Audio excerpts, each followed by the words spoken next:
अगर एक दिन कोई परिंदा आपसे इंसानों की तरह बात करने लगे और आपको एक ऐसा राज बताए जो आपकी जिंदगी बदल सकता है, तो क्या आप इस पर यकीन करेंगे?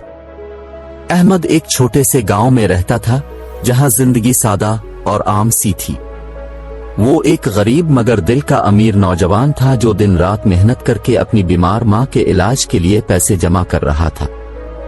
इसका सबसे बड़ा ख्वाब था कि वो अपनी मां को सेहतमंद देख सके, मगर गुर्बत ने इसके ख्वाबों को जंजीर में जकड़ रखा था।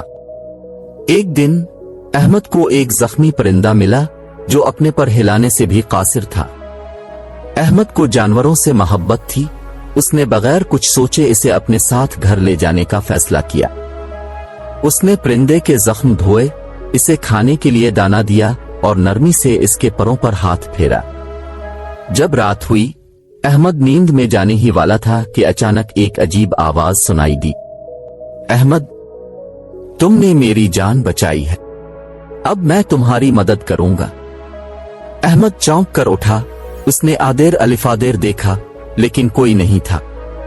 यहां देखो, मैं नीचे हूं, वही पुरस्रार आवाज दोबारा आई। अहमद ने नजरें झुकाई तो वही जख्मी परिंदा इससे मुखातिब था।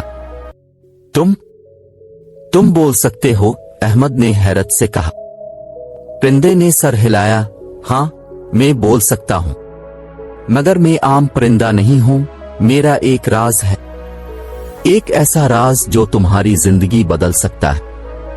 परिंदे ने अहमद को बताया कि वो एक जादुई परिंदा है जिसे एक जालिम शिकारी ने कैद कर रखा था।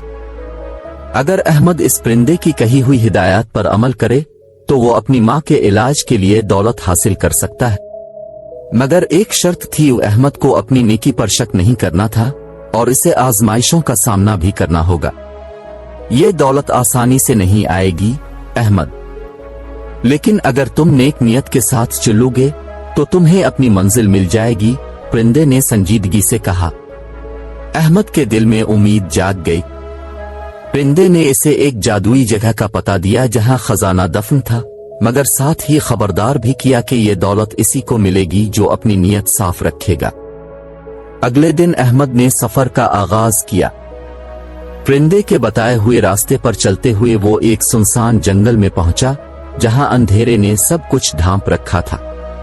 वो दिल में खौफ लिए चलता गया, यहां तक कि एक पुरानी खंडर नुमा इमारत आ गई। वहां पहुंचकर अहमद को 3 दरवाजे नजर आए। सिर्फ एक दरवाजा तुम्हें खजाने तक ले जाएगा, बाकी दोनों धोखा हैं, परिंदे ने कहा। अहमद ने दिल की सुनने का फैसला किया। उसने दरमियानी दरवाजा खोला और जैसे ही अंदर दाखिल हुआ, इसे एक बूढ़ा शख्स नजर आया जो जमीन पर गिरा हुआ था। बेटा, मुझे पानी पिला दो, मैं 3 दिन से प्यासा हूं, बूढ़े ने कराहते हुए कहा। अहमद की नजर सामने पड़ी जहां खजाने का दरवाजा खुला था। वो चाहता तो सीधा खजाने की तरफ जा सकता था, मगर उसने अपनी इंसानियत का सबूत देते हुए पहले बूढ़े को पानी पिलाया। जैसे ही बूढ़े ने पानी पिया, वो अचानक रोशनी में बदल गया और एक बुजुर्ग दरवेश की शक्ल इख्तियार कर ली।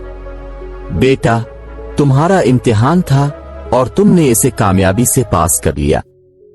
खजाना तुम्हारा हुआ, बुजुर्ग ने मुस्करा कर कहा। अहमद को खजाना मिल गया, मगर उसके दिल में सवाल पैदा हुआ, ये दौलत क्या मुझे वाकई सुकून दे सकेगी? परिंदे ने कहा, अब तुम्हारी आखिरी आजमाइश है अहमद।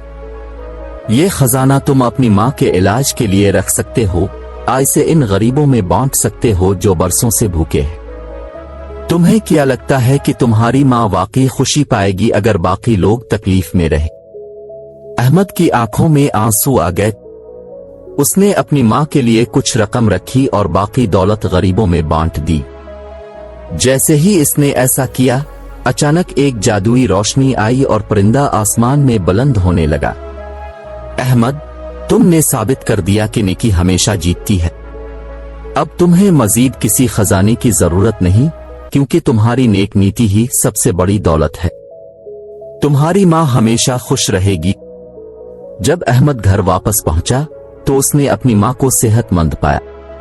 वो हैरान था, मगर उसकी मां ने मुस्कुरा कर कहा, बेटा, जो शख्स दूसरों के लिए अच्छा करता है कुदरत इसके लिए बेहतरीन फैसला करती है। ये सुनकर अहमद की आंखों में खुशी के आंसू आ गए और वो समझ गया कि असल दौलत इंसानियत और नेकी में है, न कि सोने और चांदी में। अगर आपको खजाना मिले और आपके पास मौका हो कि आप इसे तो खुद रख लें या किसी जरूरतमंद की मदद करें, तो आप क्या करेंगे? अपनी राय कमेंट में जरूर दें।